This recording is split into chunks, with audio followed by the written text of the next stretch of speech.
cómo pronunciar la X de inglés. Así son las tres formas.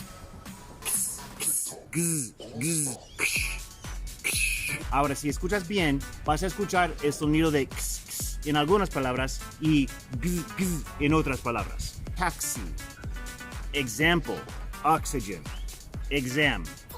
¿Pero por qué o cómo saber cuándo? Le echamos el gz cuando la sílaba que le sigue la X tiene voz y el más énfasis de la palabra. Y para el resto se puede decir x. Ahora te toca a ti practicar.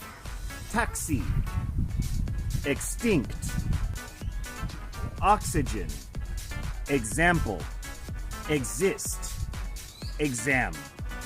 Muy bien. Ahora, practica, porque así vamos mejorando nuestra pronunciación. Bye.